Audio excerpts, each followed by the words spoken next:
जय जिनेंद्र बंधुओं, स्वागत है आप सभी का इस विशेष प्रस्तुति श्रृंखला में, जिसमें आप लगातार देख रहे हैं सुप्रसिद्ध तीर्थ हस्तिनापुर के श्री आदिवीर विद्या श्री साधना शिवोदय तीर्थन्यास आश्रम में विश्व की अनुपम कृति 1008 त्रिनेत्रधारी भगवान आदिनाथ के श्री चरणों में 13वीं बार आयोजित 41 दिवसीय संकट हरण श्री नमोकार महामंत्र विधान एवं जप अनुष्ठान के दुर्लभ दृश्य।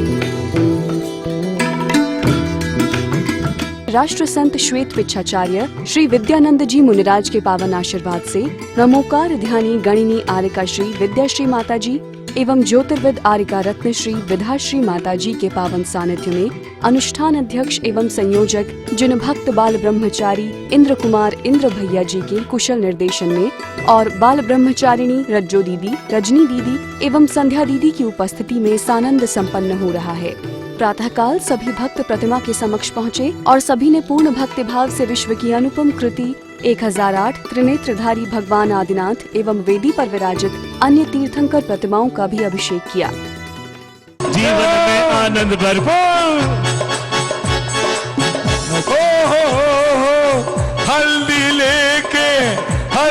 लेके यार जिन्हें अब से के करो नचे नचे दिया नचे नचे गयो अमृत अच्युत ब्रह्मा विष्णु प्रजापति आनंद विश्वनाथ जगन्नाथ रुद्रात्मा आदि विष्णु लंदन स्मरण जानना चेतु संता सर्वज सुंदर कसाई दंता विश्वनाथ मित्रानंदा विधान विधि विधान में आने वाले देवी देवताओं की ओर से, अखिल भव्य जीव की ओर से, धर्म अच्युत संघ की ओर से, आश्रम के भक्तजनों की ओर से, उनके परिवार वालों की ओर से, गणनीयार का विद्याश्री संघ की ओर से, विधान करने वाले करवाने वालों की ओर से और पारद चरण वालों की ओर से तीन नेत्रधारी आदिनाथ प्रभु के चरणों में अनर्पत प्राप्त है। जयमाला पूर्ण अर्घम पामती समस्त अखिल भव्य जीवों की ओर से, धर्म संघ की ओर से, गणनीयार का विद्याश्री संघ की ओर से, आश्रम के भक्तजन की ओर से, उनके सब परिवार मित्रों की ओर से,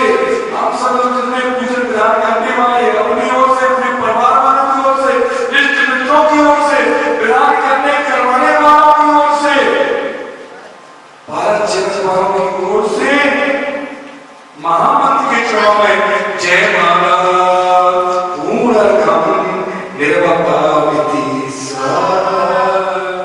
वह साधक अपने जीवन में अर्थात न भगवान के सामने बैठा हुआ चिंतन कर रहा है अरहंत परमात्मा का और कहता है कि हे परमात्मा, आपने कर्म रूपी मल को नष्ट करके आपकी देह पवित्र और पावन बन गई, परम औदारिक शरीर पवित्र हो गया। आप वीतराग हैं, सर्वज्ञ हैं और हितोपदेशी हैं, तीन नेत्रों के धारी हैं, केवल ज्ञान ददच्चक्षु तीन नेत्रोसी तौमीसता सहस्रनाम स्तोत्र में और धवला की प्रथम पुस्तक की 45वें पृष्ठ पर कहा है कि हे भगवान, आप केवल ज्ञान रूपी चक्षु के द्वारा लोक और अलोक को देख रहे हैं और जान रहे हैं। ऐसा तीसरा नेत्र के धारी आप तीन नेत्रे सिंह हैं। ऐसा कहते हुए आप उस आपकी प्रतिमा अष्ट प्रातिहार्यों से युक्त है। वास्तव में यह वेदी समोसरण का प्रतीक है। समोसरण में जैसे परमात्मा बैठे होते हैं, विराजमान होते हैं, वैसे ही विदेह क्षेत्र में अभी भी विराजमान हैं। वैसे ही यहाँ पर वेदी पर विराजमान परमात्मा अशोक प्रातिहारी से युक्त, जैसे सूर्य सघन कालिमा को लिए हुए बादल घनघोर कालिमा में जैसे सूर्य सुशोभित होता है, ऐसे ही आप वृक्ष के, अशोक वृक्ष के नीचे विराजमान बहुत सुंदर और सुशोभित हो रहे हो, सूर्य की तरह। दूसरा प्रातिहार्य भगवान सिंहासन, सिंहासन जो रत्नों की आभा से, रत्नों से युक्त है, और आपका स्वर्णमय शरीर ऐसे देदीप्यमान हो रहा है जैसे गगनचुंबी पर्वत पर से सूर्य निकलता हुआ सुशोभित होता है। ऐसे ही चित्र विचित्र उन रत्नों से आपकी देह, स्वर्णमय देह सुशोभित हो रही है, शोभायमान हो रही है। तीसरा चमर, अर्थात वे चमर 64 चमर समोसरण में यक्ष हर निश 64 चमर अर्थात सफेद, धवल और उज्जवल, ऐसे जैसे चमर ढूंढते हैं वे ऐसे सुशोभित होते हैं मानो ऊपर पर्वत से नीचे पानी गिरता हुआ सुशोभित होता है। ऐसे ही वे चमर ऊपर से नीचे ढोड़ता है वह यक्ष, और वे चमर ढोड़ते हुए भगवान की दिव्य देह पर उनकी कांति पड़ती है, आभा पड़ती है, तो और ही सुशोभित हो जाते हैं, और भी वह परम औदारिक शरीर पवित्र और सुंदर लगने लगता है। वह हमें संदेश देता है ऊपर से नीचे ढुरते हुए और नीचे से ऊपर ढुरते हुए वे चमर, वे हमें संदेश देते हैं, हे भाई अपने जीवन में एक बार इनके चरणों में झुक जाएगा तो उसकी उन्नति अवश्य होगी, उसका विकास अवश्य होगा, उसका कल्याण अवश्य होगा। ये हमें संदेश देते हैं। कई लोगों की भ्रांति होती है कि यक्ष यक्षिणी भगवान के मिथ्या दृष्टि होते हैं, जो अहरनिश भगवान की सेवा करते रहते हैं, उनके समोसन में रहते हैं, उनकी दिव्य ध्वनि सुनते हैं और चमर ढोरते हैं, वे कैसे मिथ्या दृष्टि हो सकते हैं। एक बार भगवान के दर्शन करने पर सम्यक दर्शन की प्राप्ति हो जाती है, सम्यक ज्ञान की प्राप्ति हो जाती है। उन्हें तो सम्यक दृष्टि भी है, वे पद्मावती हो चाहे धरणींद हो, जो कहते हैं वे मिथ्या दृष्टि हैं, वास्तव में उनके सम्यकता का ठिकाना नहीं। उनकी जिनकी तो भगवान की दिव्य ध्वनि में उनके लिए सम्यक दृष्टि कहा, तुम तो घोर मिथ्या दृष्टि हो, जो उनको अंटी पंटी कहते हो। वास्तव में वे मिथ्या दृष्टि नहीं, वे सम्यक दृष्टि हैं। ऐसा कहा है पद्मनंदी पंचविंशतिका में, तत्प्रतिप्रीति चित्ते नयन वार्ता पीसुता सा भवेद भव्यो भावी निर्माण भाजनम। जिसने प्रीति पूर्वक भगवान की वाणी को सुना है वह नियम से सम्यक दृष्टि है और भविष्य में भावी निर्माण भाजनम, भविष्य में निर्माण का पात्र होगा। ऐसे सम्यक दृष्टि वे देव यक्ष यक्षिणी, और तुम उन्हें मिथ्या दृष्टि कहते हो। मंदिर से निकालते हो, सम्यक्ता चरण उनके पास है, क्योंकि वे भगवान की भक्ति करते हैं। अकृत्रिम चैत्यालों की वंदना करते हैं, समूह शरण में विराजमान होते हैं। वे मिथ्या दृष्टि किसी भी प्रकार से नहीं हो सकते हैं। ऐसा तुम समझना। ये छत्र, चमर और छत्र, ये तीन छत्र, बड़ा, छोटा और छोटा, छोटे बड़े छत्र,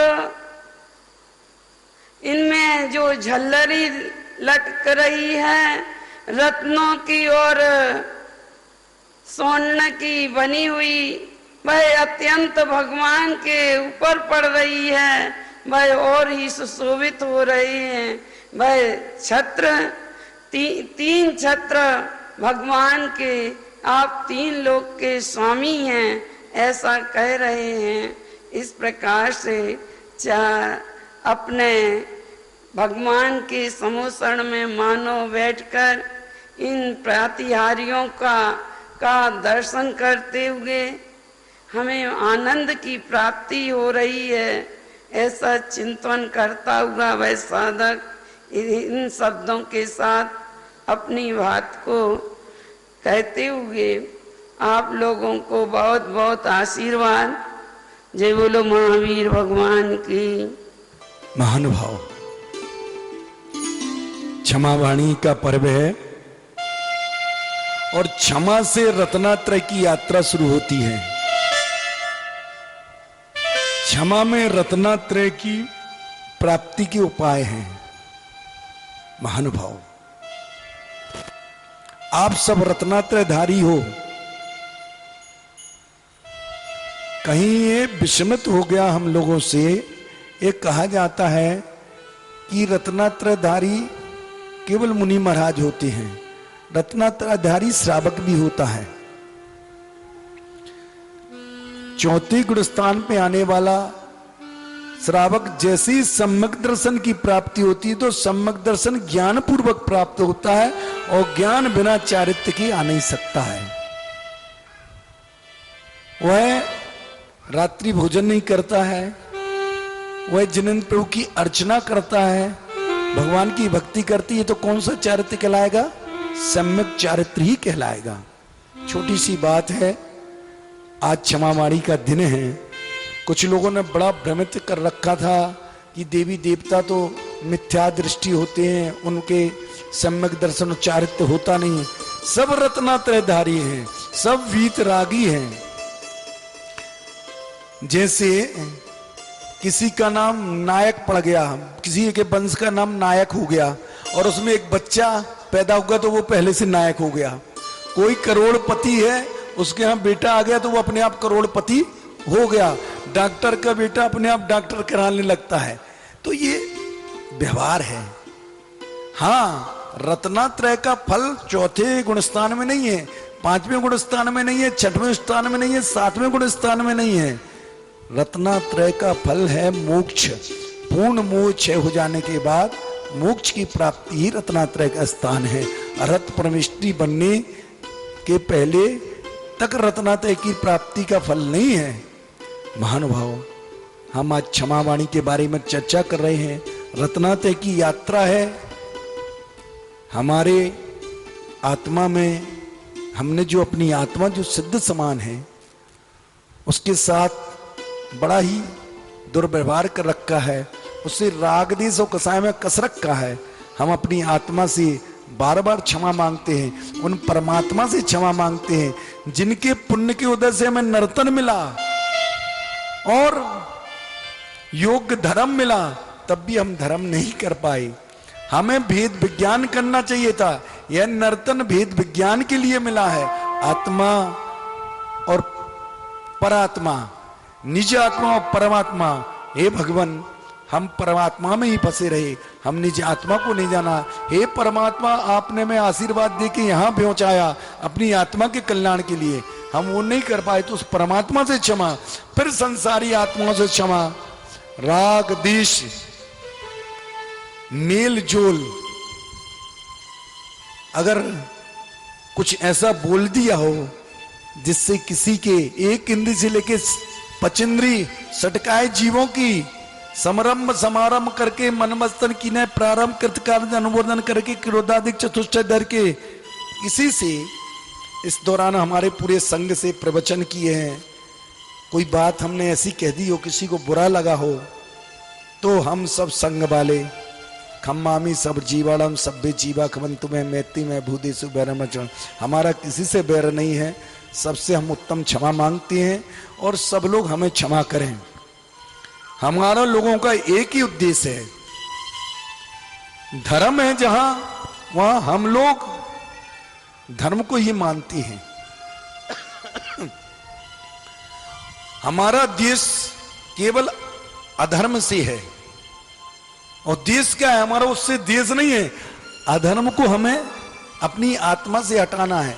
बस यही भावना के साथ हमारा ये रहता है कि भगवान हम सब पर कृपा करें और हमें यह मानव तन मिला है, अपनी आत्मा का कल्याण करें।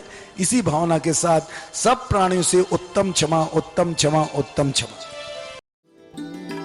सायंकाल संगीतमय आरती का आयोजन हुआ, जिसमें सभी भक्तों ने झूम झूम कर प्रभु की आरती उतारी।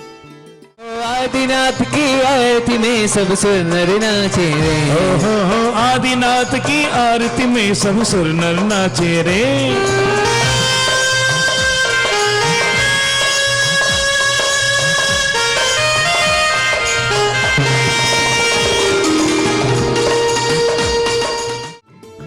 तो दर्शकों, इसी के साथ अब वक्त हो चला है आपसे विदा लेने का। जय जिनेंद्र।